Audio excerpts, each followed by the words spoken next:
آج کے سبق میں آپ مد کے بارے میں پڑھیں گے. آئیے اس کی ابتدا کرتے ہیں. بسم اللہ الرحمن الرحیم. بسم اللہ الرحمن الرحیم. عزیز طلبہ، مد کے حروف 3 ہیں، الف، واو اور یا، جو کہ آپ پہلے پڑھ چکے ہیں. مد کے معنی ہوتا ہے کھینچنا، اور اسباب مدہ یاد رکھیے 2 ہیں. ایک تو ہے حمزہ متحرک، کیا نام ہے؟ حمزہ متحرک. اور دوسرے سکون، سکون. کیا نام ہے؟ سکون. سکون.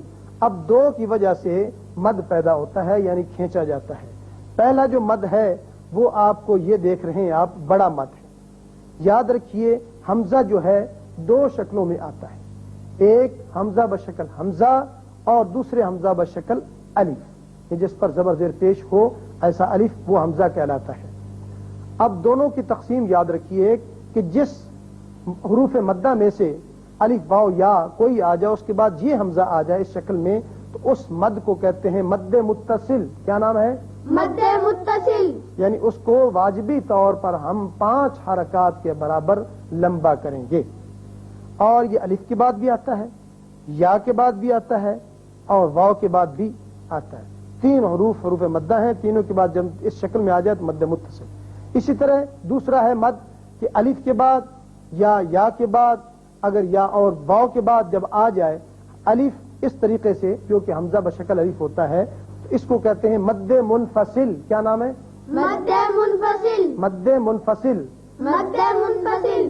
اس لیے کہ سبب مد یعنی حرف مد جو ہے وہ ایک کلمے میں آ رہا ہے، اور ایک کلمے میں مد متصل میں آتا ہے، اور 2 کلموں میں مد منفصل میں آتا ہے. یہ آپ بات یاد رکھیے ذہنی طور پر کہ ایک کلمے میں اگر آ جائے حرف مد تو وہ ہوگا مد متصل، اس کو لازمی طور پر کھینچے. اگر دوسرے کلمے میں آ جائے حمزہ بشکل الف، یہ اس کی پہچان بھی ہے، تو وہ ہوگا مد منفصل. اور اس میں آپ کو اختیار ہے کہ آپ اس مد کو 1 الف کے برابر یا 2 یا 3 کے برابر کھینچ سکتے ہیں، لیکن ہمارے ہاں اس کا رواج 3 الف کے برابر پورا مد کرتے ہیں، لہذا ہم پورا مد کریں گے. اب دوسرا جو آپ کو سبب بتایا مد کا، وہ ہے سکون. سکون چاہے جزم کی صورت میں ہو چاہے شد کی صورت میں، اور اس سے پہلے لازمی طور پر الف یعنی جو حرف آ رہا ہے وہ معروف ہو، یعنی پہلے سے وہ الف کے برابر لمبا ہو. اس کے بعد اگر ساکن آ جائے تو پھر اس کو کھینچتے ہیں 6 حرکات کے برابر. اس کا نام ہے مد لازم. مد لازم. تو آئیے اب اس کی مشق کرتے ہیں. پہلے مد متصل کی کرتے ہیں، پھر دوسرے منفصل اور لازم کی کریں گے. جیم زبر الف مدہ جا. جیم زبر الف مدہ جا. حمزہ زبر ا. حمزہ زبر ا. جا. جا. جیم زیر یا مدہ جی. جیم زیر یا مدہ جی. حمزہ زبر ا. حمزہ زبر ا. جی ا. جی ا. سین پیش واو مدہ سو. سین پیش واو مدہ سو. حمزہ پیش او. حمزہ پیش او. سو. سو. الف پیش او. الف پیش او. لام کھڑا زبر مدہ لا. لام کھڑا زبر مدہ لا. حمزہ زیر ای. حمزہ زیر ای. کاف زبر کا. کاف زبر کا. اولئک. اولئک. اور یہ ہے مثال مد منفصل کی کہ ما کے اوپر مد ہے، یہ علامت چھوٹے مد کی، اس لیے کہ حرف مد دوسرے کلمے میں ہے، اور اس کو ہم وہی 3 الف کے برابر کھینچیں گے. ما اغنا. ما اغنا. بما انزل. بما انزل. في أنفسكم. في أنفسكم. لا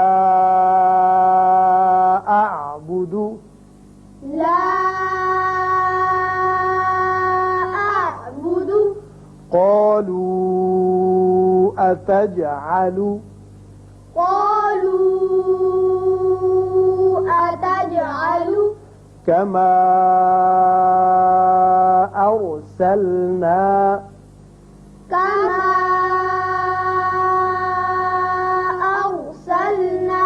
یہ تھی مثالیں مد منفصل کی. آپ نے دیکھا کہ یہاں حمزہ بشکل الف آ رہا ہے، یہ اس کی پہچان ہے، اور مد یہ چھوٹا لکھا ہوا ہوتا ہے، اس میں آپ 6 حرکات کے برابر اس کو لمبا کریں گے. اب دیکھیے یہ 2 مثالیں ہیں مد لازم کی.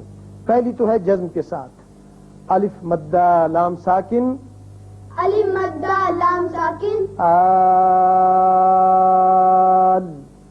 آل. حمزہ کھڑا زبر آ، حمزہ کھڑا زبر آ، نون زبر نہ، نون زبر نا. آل آن. الآن. اسی طرح یہاں دیکھیے بہت زبر الف مدہ ہے، آگے لام مشدد ہے، یہاں شد کی وجہ سے پہلے الف معروف ہے تو یہاں مد ہوگا 6 حرکات کے برابر. وَلَا الضَّالِّينَ.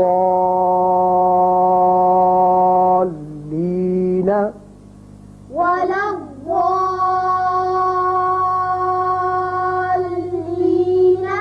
اب ایک دفعہ پھر ان مثالوں کو آپ سن لیں. جاء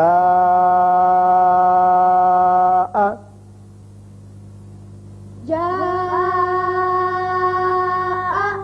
جیء جيء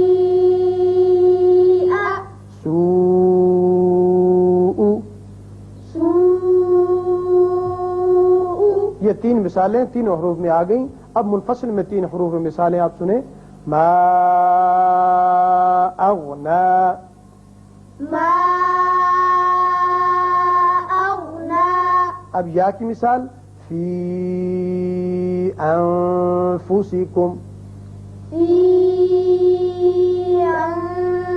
أنفسكم. اب اس کے بعد واو مدہ کی مثال قالوا اتجعل. قالوا أتجعل الآن الآن ولا الضالين. ولا الضالين. تو عزیز طلبہ یہ تھی مثالیں تینوں مدود کی، مد متصل، منفصل، مد لازم کی. اس کے علاوہ اور مدوں کی قسمیں بھی ہیں جو کہ آگے اسباق میں آپ کو سمجھا دی جائیں گی.